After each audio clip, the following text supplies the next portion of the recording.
no Evangelho de Mateus, no capítulo 15. Podemos ficar sentados mesmo, não precisa levantar. Mateus, no capítulo 15.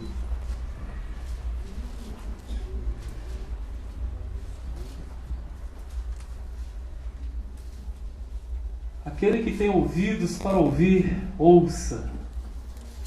Que diz a palavra do Senhor, que o Espírito diz. Na verdade, não é nem a minha palavra, né, que tem poder algum. Mas a palavra do Senhor, essa é a espada do Espírito. Então essa pode falar com você essa noite. Amém. Essa pode trazer revelação, discernimento. Pode te alimentar a sua alma. A palavra do Senhor no Evangelho de Mateus, capítulo 15, versículo 29. Diz assim. 15, 29 de Mateus. Partindo Jesus dali, foi para junto do mar da Galileia, e subindo ao monte, assentou-se ali. E vieram a ele muitas multidões, trazendo consigo coxos, aleijados, cegos, mudos e outros muitos, e os largaram junto aos pés de Jesus, e ele os curou. De modo que o povo se maravilhou ao ver que os mudos falavam, os aleijados recobravam saúde, os coxos andavam e os cegos viam. Então glorificavam ao Deus de Israel. Amém. Amém. O tema Reino de Deus é um tema assim que me chama muito a atenção. Aliás, pessoalmente eu gosto muito de falar sobre o tema que envolve Reino de Deus. Lucas fala de reino de Deus, Mateus fala reino dos céus. Aí a gente pode pensar que existe uma diferença entre uma coisa e outra. Alguns teólogos dizem que reino dos céus, em Mateus, está falando sobre uma coisa transhistórica, algo que transcende a história, está falando da eternidade do céu. E outros dizem que Lucas está falando de reino de Deus, está falando das coisas aqui, tateáveis, mensuráveis, visíveis, reino visível. Mas na verdade não existe uma dicotomia, uma separação entre reino de Deus. Deus não tem dois reinos, ele tem apenas um reino. Então quando Mateus usa reino dos céus, Lucas fala reino de Deus, está falando da mesma coisa, do mesmo reino. E o que é importante salientarmos sobre o significado do reino de Deus é que o reino de Deus me lembro de um tempo atrás que eu ministrei a palavra, onde eu falava sobre isso. O reino de Deus Jesus sempre, quando falava das parábolas, ele colocava essa semelhança do reino de Deus não como algo que seria, o reino de Deus será, mas o reino de Deus isto é uma coisa tangível, experimentável, dos tempos odiernos, do tempo presente, pode ser vivido hoje. É a experiência do reino de Deus. Por exemplo, o que nós estamos vivendo, fazendo aqui neste momento? A igreja, a eclesia, o corpo de Cristo. Nós estamos vivendo neste momento o reino de Deus, a expressão de Cristo, a expressão de Deus, aonde seres humanos ambíguos, com mentes diferentes, pensamentos diferentes, com opiniões diferentes, com desejos diferentes, mas se unem e se tornam um. Porque o reino de Deus faz com que esses muitos, que sejam múltiplos, se tornem um. Como assim ele disse que nós seríamos um com ele, nós seríamos uns com os outros, porque o amor de Deus ia propiciar isso. Uma das expressões do reino de Deus seria assim. Aonde a gente se encontra e é possível a gente se abraçar, aonde existem pessoas que impõem as mãos sobre as outras pessoas, orando, invocando a bênção do Senhor, aonde a palavra do Senhor pode ser ouvida através dos lábios de alguém, dizendo, você está perdoado, ou você vai ser liberto, uma palavra de transformação, uma palavra de cura, algo que vai catapultar você para outra esfera de vida. Então é uma expressão do reino de Deus. O reino de Deus está presente. E qual é a maior expressão do reino de Deus? É Jesus. Jesus é a expressão maior e única do reino de Deus. Você quer saber o que é o reino de Deus? Olha para Jesus. Amém. Leia a palavra do Senhor e você vai ver Jesus. Ele é esse livro aberto do coração do reino de Deus. E quanto mais você vai compreendendo, ouvindo, entendendo, discernindo, absorvendo Jesus na sua vida, os conteúdos do reino de Deus vão ser verificáveis na sua vida.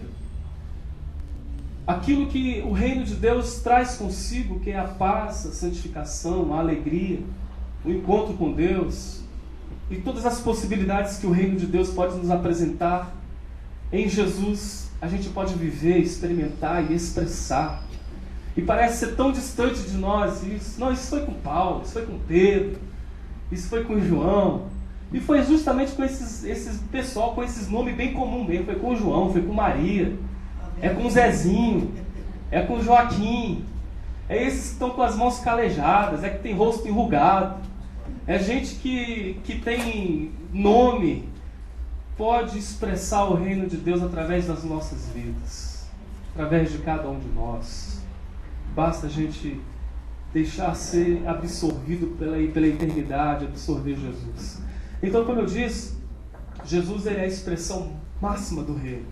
E o texto aqui nos diz que ele subiu ao monte, ele se assentou no monte, e vieram a ele muitas multidões, trazendo consigo os coxos, os aleijados, os cegos, os mudos, e outros muitos, e os largaram junto aos pés de Jesus, e ele os curou.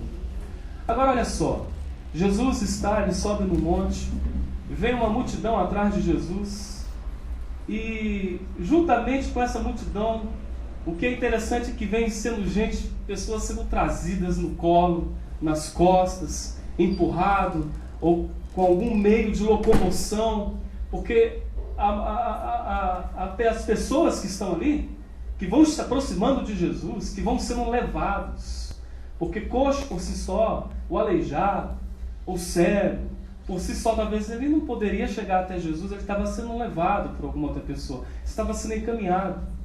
Mas aí esse é o tipo de gente, de humano, de humanidade, de pessoas aos quais estão se aproximando de Jesus.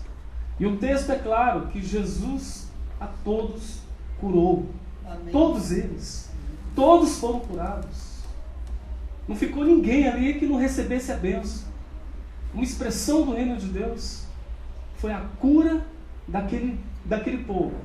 Coxo, aleijados, cegos e mudos. Todos foram curados. Assim como Jesus tem hoje o poder de nos curar em todas as esferas das nossas vidas. Todas as dimensões. Amém.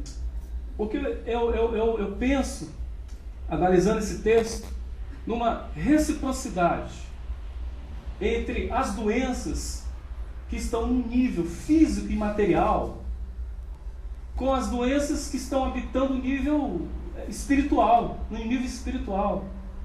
Por exemplo, quando Jesus ele vai curar um cego, às vezes ele cura um cego, ele aproveita aquela circunstância e diz que ele veio trazer luz à alma de muitos que estavam vivendo em trevas. Ele aproveita essa conjuntura, esse momento.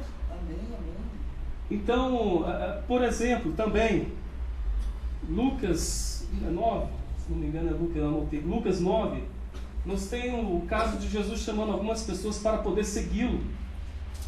E aí ele diz ao rapaz: vem, segue-me. E esse rapaz responde a Jesus: Senhor, deixa-me primeiro sepultar o meu pai.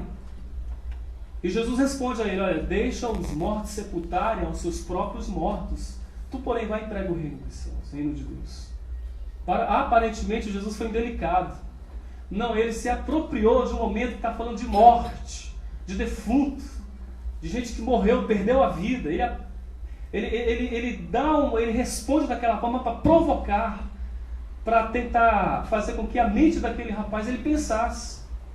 Deixa os mortos sepultarem seus próprios mortos, significando falando de um outro nível de doença que não está apenas no nível físico, não é a morte física, não é a morte do corpo, mas é a morte espiritual. Desses que estão andando, desses que são andantes, desses que estão vivos, mas que espiritualmente eles são defuntos, são mortos. Então Jesus se apropria disso. Então Jesus se reporta a isso. Ele ilustra verdades profundamente espirituais com curas materiais. Jesus faz isso. Então, a partir desse texto, que nós vemos que muitos foram levados a Jesus, muitos doentes, os coxos, o primeiro grupo foi coxo, os coxos foram levados a Jesus. E a partir dessa teologia da interiorização, a partir dessa perspectiva que Deus está tão interessado em curar não apenas o meu corpo, mas está interessado em curar a minha mente, o meu espiritual, em regenerar o meu espírito, a partir dessa perspectiva, então eu posso pensar como Jesus pensou e dizer: há coxos entre nós. E o que é coxo? A palavra que Mateus usa em Mateus 15, na verdade a palavra grega é deformados. A palavra grega é deformados. Os coxos significam deformados, aqueles que perderam a forma, aqueles que perderam a essência. Então a gente pode dizer, existem deformados entre nós.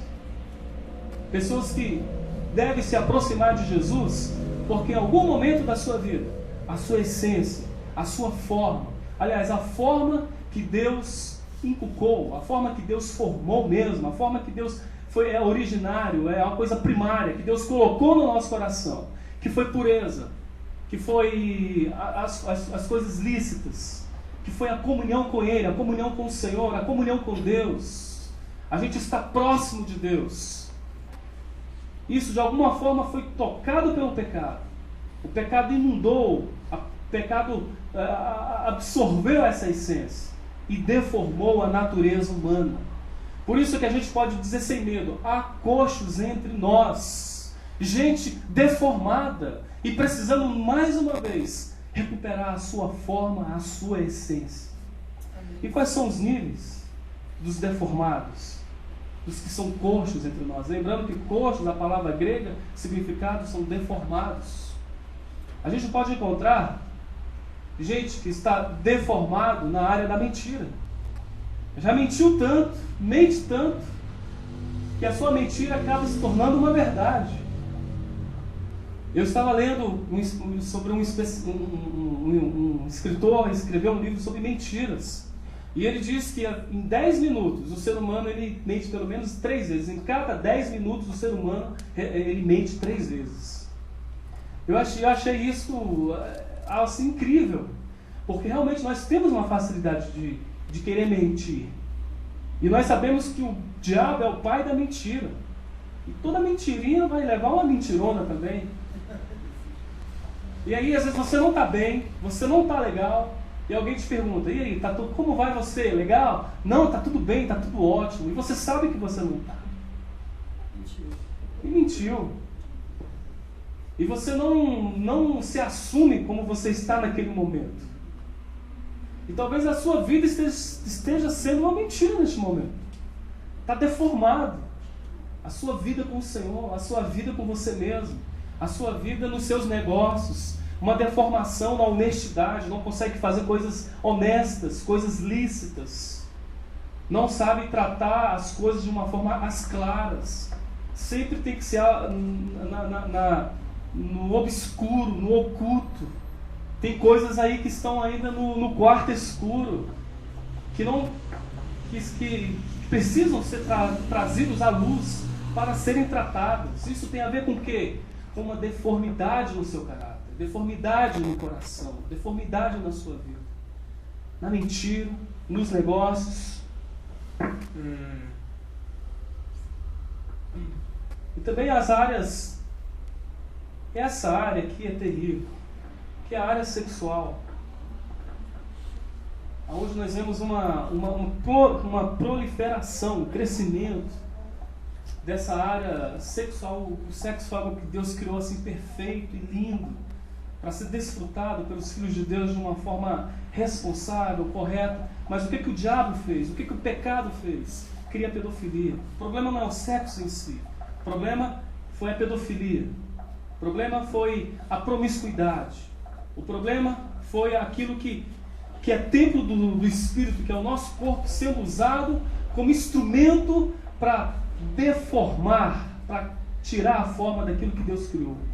Gente que está sofrendo, tem lutas terríveis nessas áreas, estão gritando por socorro, mas há um grito ainda que está ecoando, voltando para ele dentro próprio, porque ele não vê ninguém para poder ajudar. E gente, como o diabo tem escravizado gente nessa área, está deformado. Ali o texto nos diz que os coxos foram levados a Jesus, e Jesus os curou. Jesus os curou, transformou a vida daquele pessoal. Subiram o monte, coxos, sem forma, vazios, sem significados. Jesus transforma ele, muda, cura, de uma forma com a qual eles desceram ali transformados. Eu tenho certeza que aquela cidade foi impactada por esse ato de Jesus, por essa transformação de Jesus. Então Jesus pode curar os coxos hoje, fisicamente, eu não tenho dúvida quanto a isso. Agora ele pode curar essa deformidade, essa coisa do coxo interior em nós, muito mais. Amém. Avalie-se. Olhe para você mesmo, olhe para dentro do seu coração e fale: meu Deus, ainda estou deformado na área da minha vida, nessa área. Talvez é por isso que ainda eu não estou amadurecido para receber as bênçãos de Deus. Talvez seja por isso que eu ainda não estou rompendo com o Senhor. Talvez seja por isso que eu ainda não estou tendo crescimento, não estou conseguindo ter uma comunhão com o Senhor ainda. Porque essa área da minha vida eu preciso deixar que Jesus cure ela, trate ela, faça uma transformação profunda e radical na vida, no nome de Jesus. Amém, queridos? Amém. Talvez isso não seja com você, mas talvez seja com alguém que você conheça, que você olha e você vai identificar: isso aí, fisicamente ele está perfeito, mas ele está deformado espiritualmente, é coxo, em áreas da mentira, em áreas da honestidade, na área sexual, e muitas outras áreas. O texto diz que esse pessoal que levou coxo, esses doentes, os largaram diante de Jesus. Tem coxos que precisam ser largados diante de Jesus essa noite, para ser curado, ou para serem apresentados diante de Jesus.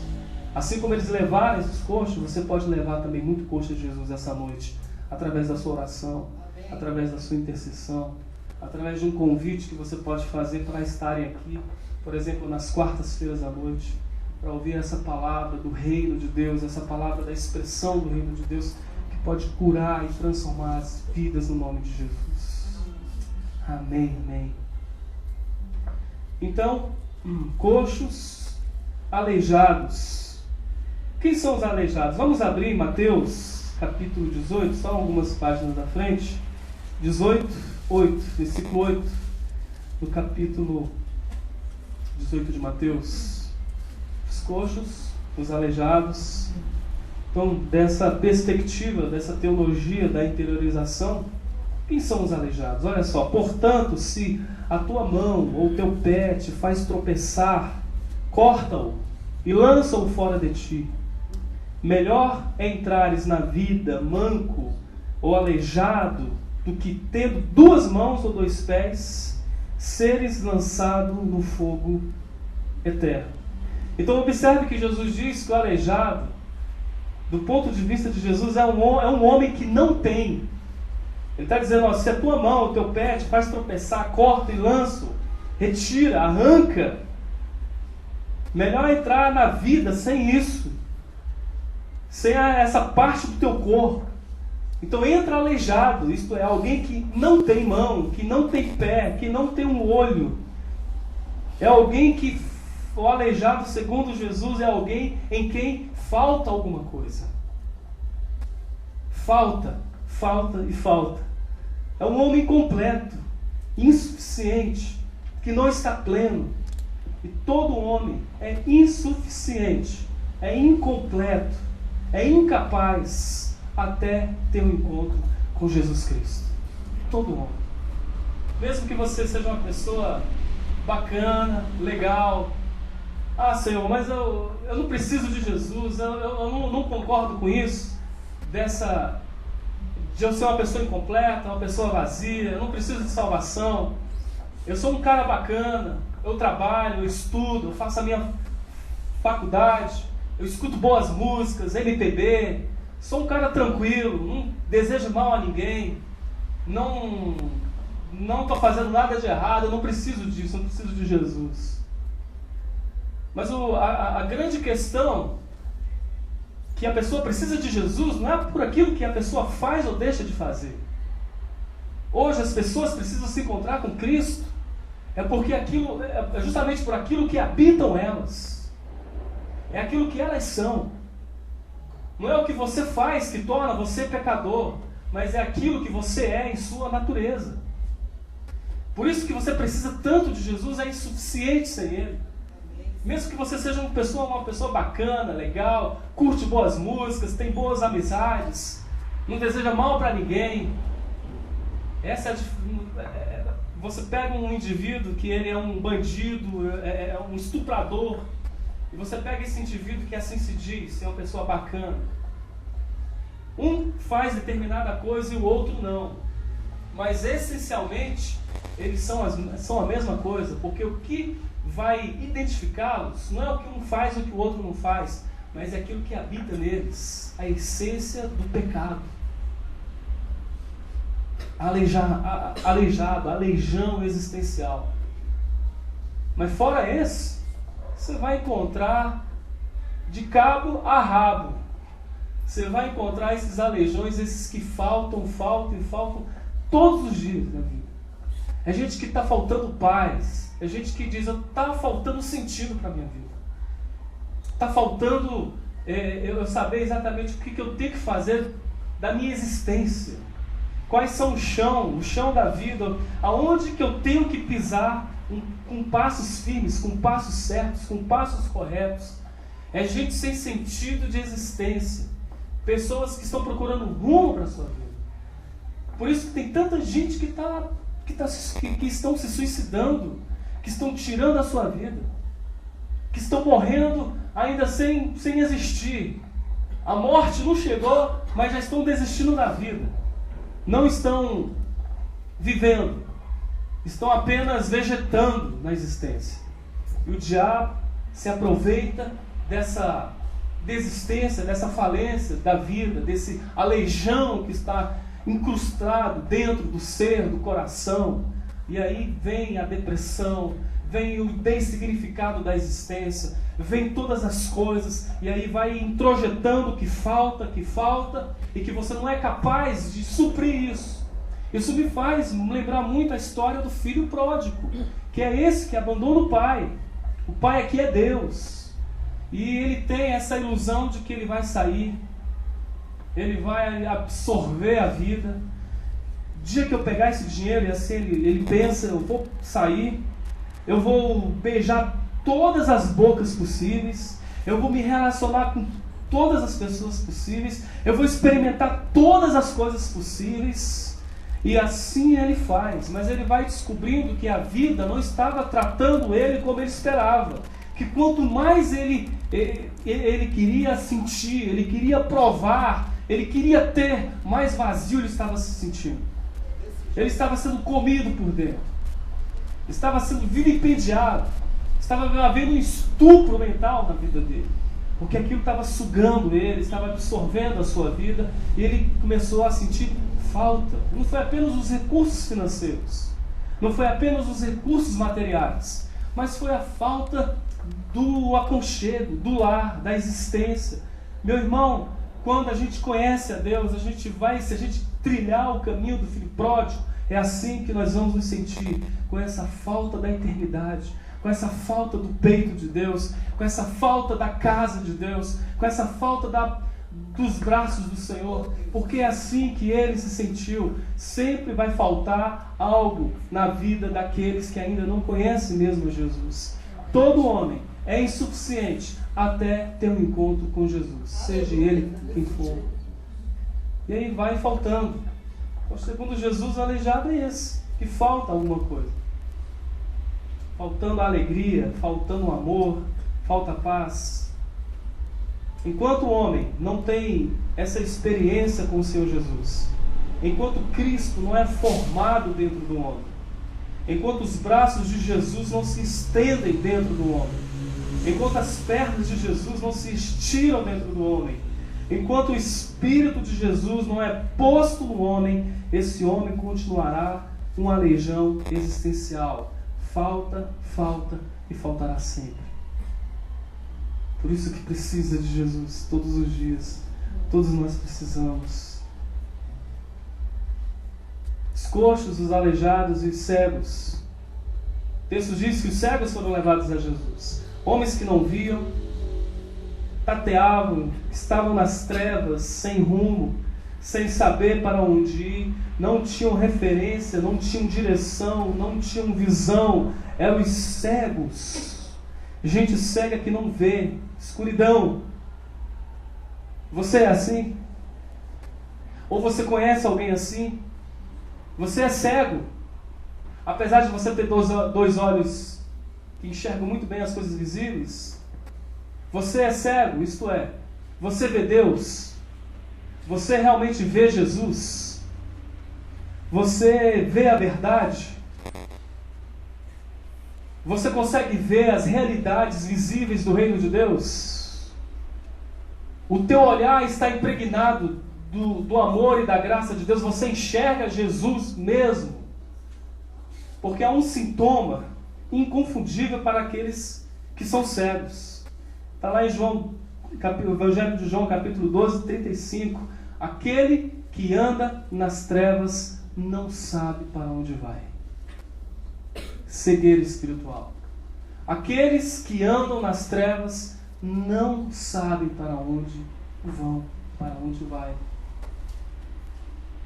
E aí nós temos alguns sintomas de que tem muita gente que precisando ser largados aos pés de Jesus por causa das trevas, que estão cegando-lhe os olhos. Vamos lá abrir em 1 João, capítulo 2, primeira epístola de João, capítulo 2, versículo 11. Deus possa tratar os nossos olhos hoje. Um consultório aqui hoje. Deus aqui tratar a nossa visão. 1 João 2, 11.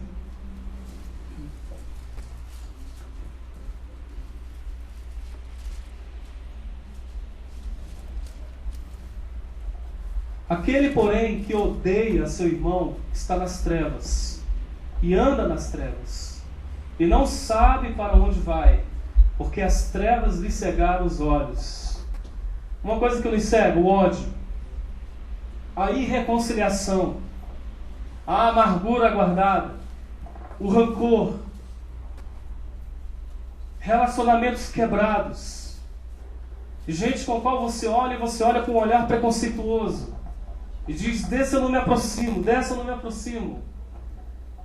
E Jesus diz que se você tem alguma oferta para dar ao Senhor, se você tem algo para oferecer ao Senhor, você vai levar isso para o altar, mas não faça isso sem que antes você se encontre com o teu inimigo. Tem que estar demonstrando que tem que ser a postura tem que ser primeiramente minha, de encontrar esse inimigo e me reconciliar com ele. Reconcilie-te com ele primeiro.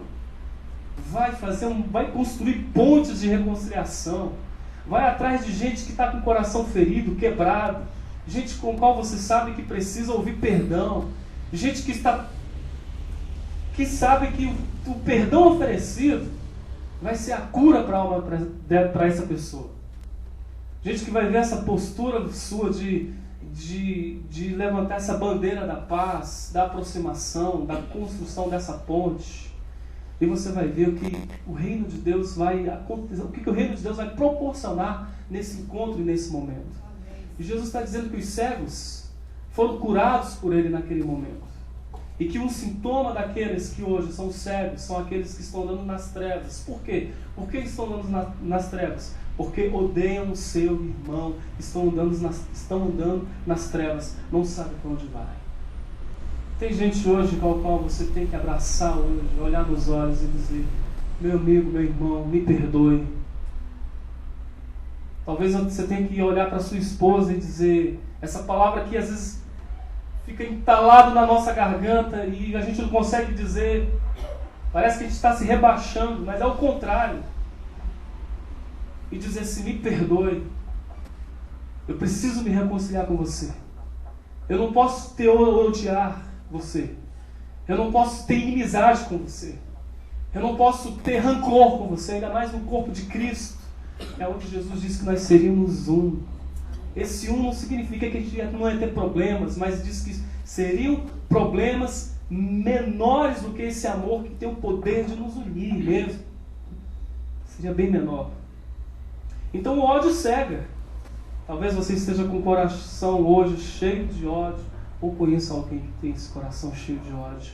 Então arranque isso no nome de Jesus. Tire esse ódio do seu coração. Arranque esse alimento de Satanás do seu ser, porque isso é pasto para ele. Isso será adubado para que um dia você se petrifique, se cristalize e algo de Deus fique impenetrável no seu coração. Se você deixar perdurar esse ódio no coração. Tem ódio contra o irmão? Então hoje, no nome de Jesus, é dia de você dizer: como é precioso, irmão, estar bem junto a ti, juntos lado a lado, andarmos com Jesus. Expressarmos o amor que um dia Ele nos deu. Um amor que nos amou, seres imperfeitos, mas nos amou. A aliança do Senhor eu tenho com você. Eu sou livre para te amar, para te aceitar e para te pedir: perdoa-me, irmão, perdoa-me, porque nós somos seres perdoados por Deus, então nós temos que nos perdoar. Esse texto aqui não serve para nós não vamos viver isso aqui, o ódio nos cegando, mas nós vamos viver outra realidade do reino no nome de Jesus. Amém, irmão? Vocês estão entendendo? Glória a Deus. Coxos, aleijados e cegos. Outra característica, Mateus 23. Mateus 23. Pode trazer as cadeiras para cá. Amém. Pode vir, irmãos, pode vir. Pode botar até aqui na Amém. frente, ó. Pode botar aqui na frente, ó. Vamos todos, que nem no monte. Aqui na frente, ó. Vamos nos aproximar. Deus está mandando chuva. Amém. Glória a Deus. Vamos nos acomodar todos. Glória a Deus.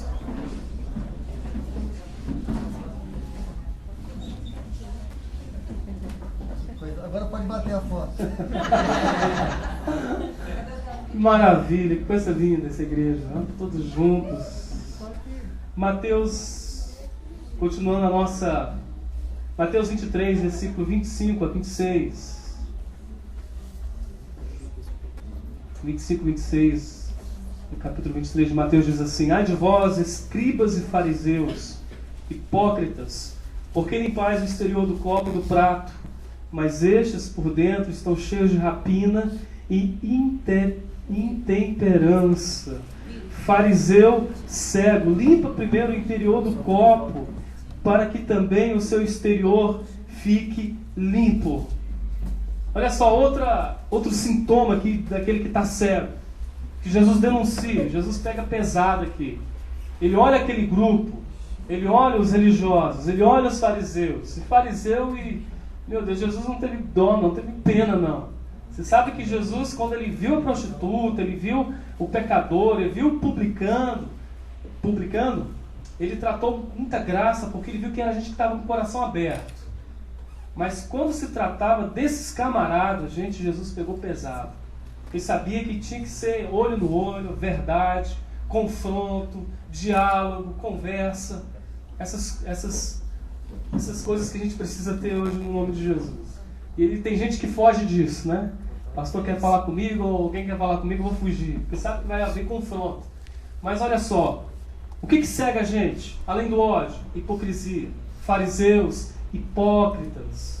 Porque vocês são aqueles que vão nas casas dos outros e tem esse cerimonial de lavar o prato, lavar o copo, fazendo esse teatrinho, essa performance. mas o interior de vocês, olha só o enfoque de Jesus, dentro de vocês, isso está sujo, precisa de uma limpeza, precisa de uma lavagem interior, que vocês estão sendo hipócritas, fariseu cego. Qual é a característica, o sintoma da cegueira? Hipocrisia. É eu estar aqui pulando, cantando, mas ter uma vida ambígua, é ter dupla personalidade, é ser dois, é ser alguém aqui e ser uma outra alguém lá fora. Jesus nos está chamando para que a gente mantenha uma identidade própria, onde eu e você, a gente não seja e não carreguemos essa hipocrisia religiosa dos fariseus, dessa ambiguidade. Amém. De ser alguém que por fora carrega essa performaticidade e por dentro essa doença, essa coisa nojenta, essa coisa suja. É gente que está aqui pulando, eu estou feliz, eu estou cantando, isso, mas tem ambiguidade, tem duas vidas. É capaz de chegar em casa, de abraçar os filhos, de abraçar a esposa, de sorrir para eles, mas ter vindo de uma situação, de um momento de adultério, de um momento de... Meu Deus, como é que a gente pode ficar tão petrificado? Como é que a gente pode ficar tão insensível a ponto de olhar filhos nos olhos, de olhar a esposa nos olhos, e a gente dizer que ama, que a gente gosta, a gente está ali, sendo que por trás a gente está fazendo a maior orgia, a maior zona, o maior... Meu Deus, como existe gente assim entre nós? Não nós, que eu falo igreja, é na humanidade. É essa crescência desse pensar hoje na nossa sociedade, no mundo sem Deus e caído. Aí diz, a hipocrisia está matando muita gente dentro da igreja. Falsa espiritualidade, falsa santidade. É o momento da gente correr para os braços de Jesus, serem largados aos pés de Jesus e falar, Senhor, eu já preciso tirar essa máscara, tirar essa capa, tirar essa construção, esse pseudônimo que foi criado, que eu deixei criar na minha vida. Ser alguém transparente, de uma imagem certa, correta. Amém, se você, amém, irmão, não é assim, aliás, se você é assim, você precisa saber que a hipocrisia para Jesus, ele chamou de fariseu cego. Limpa primeiro o interior do copo, para que também o seu exterior fique limpo. Então que haja uma mudança interior hoje no nome de Jesus. E a incredulidade cega. Incredulidade aqui não é apenas dizer que Deus não existe, Deus não existe, Deus não existe. Incredulidade é mais profundo. Incredulidade, o ateísmo mudou radicalmente hoje. Não é apenas dizer que Deus não existe, mas é uma séria brincadeira em relação à existência de Deus. É o homem que sabe que Deus existe. É o homem e a mulher que sabe que Jesus é o Senhor, que ressuscitou dentre os mortos, que sabe que a Bíblia é a palavra de Deus, mas não assume nada. Enquanto ignorante, enquanto não sabendo das verdades espirituais, você até entende. Mas o indivíduo que sabe que o pecado mata, que o pecado tem um efeito bumerangue, você pratica, mas ele volta, e quando ele volta ele tem um poder de decepar sua mão quando você quiser pegá-lo novamente. E aí, o que acontece é que a incredulidade faz com que você brinque com Deus sabendo de todas essas coisas. Sabe que tudo é verdade, mas não assume nada, não assume postura. E hoje é o momento da gente ter postura diante do Senhor. Preciso tomar uma postura diante de Ti, Senhor. Amém, Jesus. Eu sei que o Senhor é o Senhor, que o Senhor é Deus. Eu sei que o Senhor é o Rei dos Reis. Eu sei que o inferno não é brincadeira. Eu sei que o pecado jaz à porta. E eu preciso aprender a dominá-lo, a controlá-lo, a não deixar que ele seja o Senhor da minha vida. Eu sei que existem principados e potestades que estão criando situações, armadilhas, laços, para poder me derrubar. E eu sei que friezas espirituais, que momentos ao qual eu estou me perdendo o vigor e a vitalidade. Não deve ser entendido apenas como uma coisa normal, mas que por trás dessa cortina visível existem os seres espirituais que estão tentando roubar a minha comunhão com o Senhor. Então, quando eu sei disso, eu preciso ter uma postura, assumir. Porque quando eu sei, mas eu não assumo, eu estou sendo incrédulo. Eu estou sendo alguém que não está assumindo Jesus, que não está fazendo uma opção por Ele. Então Jesus nos chama a consciência hoje. Amém. Aquele que me confessar diante dos homens, eu vou confessá-lo diante do Pai. Senhor. Amém, Senhor. Aquele que não me confessar, eu também não confessarei. Os mudos foram levados aos pés de Jesus. Homens que não falavam, são mulheres que não falavam naquela época, que nem hoje, gente que não fala, que não dialogam. Muitos casamentos sobrevivendo funestamente, há anos, porque não há comunhão de palavras, não há conversa, não há diálogo. É simples, vocês são mudos. Inimizades com alguém, com um vizinho, com um parente, mudos para com Deus, porque a língua precisa ser curada em nome de Jesus. Vocês estão vendo, gente? Essa teologia do interior de Jesus, que Jesus ensina. Coxos fisicamente, aleijados, cegos, surdos e mudos, Ele cura fisicamente, cura, irmão. Amém. Mas às vezes a doença está mais profunda, está arraigada dentro do ser, do coração. Amém, amém. É gente que está aleijado, deformado. Senhor, me traz forma. Eu preciso receber a beleza da forma da qual o Senhor quer que eu tenha. De ter alegria na minha vida. De não ser aleijão, coisa alguma, mas ser pleno. Não ser coxo.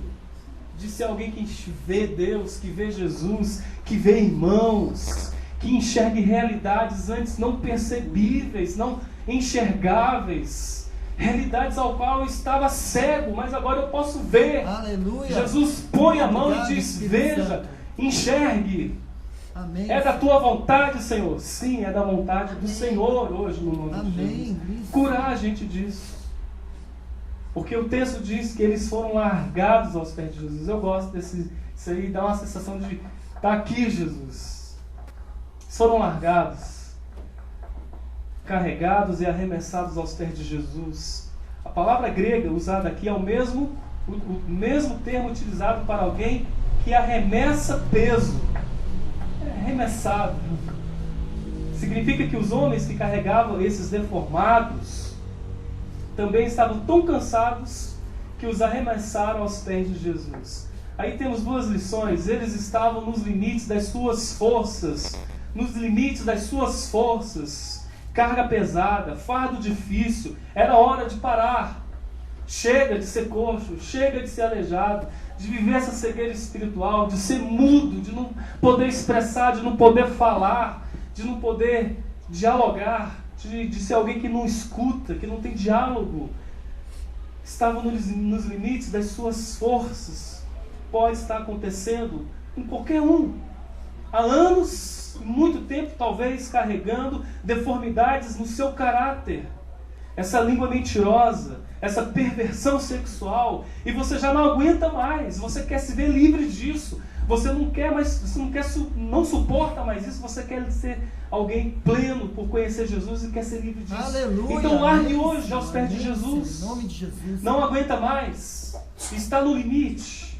Então lance, arremesse aos pés de Jesus hoje, no nome de Jesus. Arremesse, lance.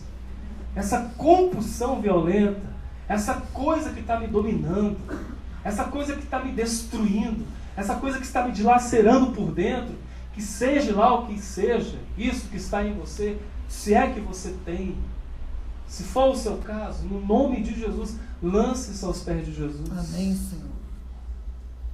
Porque vai se cumprir algo que já está feito, é que Ele levou sobre si as nossas enfermidades. E você vai experimentar essa cura plena de Jesus. Eles tinham confiança em Jesus. Reconhecem o poder de Jesus para recriar, para começar de novo. Eles tinham confiança no poder de Jesus. Você tem essa confiança. Se você tem essa confiança, realmente Jesus tem poder para recriar a minha vida. Amém. para dar uma forma nova, para me fazer andar como filho, ao lado do Pai. Como é gostoso quem é pai aqui, sabe, a filha, o filho chegando em você, papai, esse papai que te derrete todo. Está dizendo que você pode se aproximar do papai da mesma forma. Esquece agora o momento de Deus longe, que está num trono no céu. Agora tenta enxergar Deus que está agora olhando você, que conhece você, conhece o teu coração, conhece teu CPF, conhece a impressão digital que você tem. E dá qualquer relacionamento, que encontra com você e diz, sabe que se houver doenças em você, qualquer uma dessas enfermidades, Ele quer que você saiba que Ele já levou isso em Jesus. Amém, amém. Em Cristo. Amém. Em Cristo, as minhas deformidades já foram embora. Ou seja, Ele me deu forma. Temos virilidade em Cristo. Por que não largamos hoje os seus aleijões aos pés de Jesus? É dizer para Jesus, Senhor, aqui está a minha insuficiência. Está aqui, Senhor. Toma, a minha insuficiência. Está faltando a paz, está faltando o amor, está faltando o sentido da vida. Toma aqui, Senhor. O meu vazio é teu. Eu sei que os seus pais sabem tratar disso aqui. Está aqui a minha cegueira, a minha incapacidade de ver, de enxergar. Porque nós vamos ter a certeza, a luz do Senhor vai prevalecer sobre as trevas. Amém, em nome de Jesus. Venha deixar a hipocrisia, a vida ambígua, a duplicidade, a ambivalência, né? A vida dupla, né? A vida torta, a vida mentirosa. Mas eu preciso. Como é que eu me aproximo dele? Não, apenas se aproxime. Venha do jeito que está, com sua mudez, com sua inimizade, com o seu coração, porque Ele os curou. Lucas, vamos abrir, Lucas 7, 18. Gosto desse texto também. Lucas 18. João envia mensageiros a Jesus. Lucas 18, capítulo 7, versículo 18. Aleluia, Senhor. Glória a Deus. Tua palavra é luz para o nosso caminho, Senhor. Amém, Senhor. Lâmpada para os nossos pés, Senhor. Aleluia. Lucas, capítulo 7, versículo 18, diz assim: todas estas coisas foram referidas a João pelos seus discípulos. E João, chamando 2 deles, enviou-os ao Senhor para perguntar: és tu aquele que estava para vir, ou havemos de esperar o outro? Quando os homens chegaram junto dele, disseram: João Batista enviou-nos para te perguntar: és tu aquele que estava para vir, ou esperaremos outro? Versículo 21. Naquela mesma hora, isto é, naquele momento em que eles fizeram a pergunta, naquela mesma hora, curou Jesus muitos de moléstias e de flagelos e de espíritos malignos, e deu vista a muitos cegos. Então Jesus lhe respondeu: ide e anunciai a João que vistes e ouvistes. O quê? Os cegos vêm, os coxos andam, Aleluia. os leprosos são purificados, e a lepra tem o significado de pecado. Então o leproso, o pecador são purificados. Os surdos ouvem, os mortos são ressuscitados, e aos pobres anuncia-lhes o Evangelho. Aleluia. Amém? Palavra poderosa de Deus. É o que está acontecendo aqui no nome de Jesus. Amém. Coxo que agora vai aprender a andar hoje. Aleijado que está faltando, Senhor, não vai faltar mais. Você vai ser cheio do Senhor. Amém. Cheio da plenitude de Deus na sua vida. O Espírito Santo fez de nós a sua morada, a sua casa, a sua habitação, o seu santuário. Vai entender isso. Mas é Deus quem decidiu isso. Fazer de mim, fazer de você a sua habitação, o seu santuário. E aonde o santuário como santuário de Deus, irmão. Então Jesus está dizendo, a realidade do reino de Deus vai ser essa. Coxos andando, cegos vendo, leprosos sendo purificados, gente ouvindo, surdos ouvindo, mortos sendo ressuscitados e os pobres anunciado o Evangelho de Jesus. O texto diz que, e o povo vendo que Jesus fazendo aquilo, eles glorificaram, o povo viu. Eles viram e glorificaram a Jesus, porque havia um povo ali para ver o milagre, como existe um povo aqui para ver esse milagre no nome de Jesus. Amém. E que vão glorificar, vocês vão glorificar o nome do Senhor pelos grandes milagres que Deus fará. Amém, amém. Está fazendo. Essa é a realidade do reino. Todos seguiram a Jesus, eles estavam no monte, né? O texto a seguir diz que foi o momento da multiplicação dos pães, eles estavam seguindo a Jesus. Então ali não havia água benta, como aqui não há água benta, não há água fluidificada, não há sal grosso, não há essas coisas. Aqui só há esse homem, só há Jesus. Para ele, é com ele que nós estamos tratando. Amém. É ele que vai, ele é o pai espiritual aqui. É ele que vai passar a mão, ou vai passar a sua santa saliva, ou vai dizer, quero ser limpo. Ou ele vai dizer, vai e anuncia-te, vai aos teus e anuncia as grandes obras que eu fiz na sua vida. Aí você vai sair daqui curado, liberto, sem deformidades, sem doenças, sem cura, no nome de Jesus. Porque é isso que ele vai propor, é isso que ele, no nome de Jesus, ele vai fazer. Diz, eu vou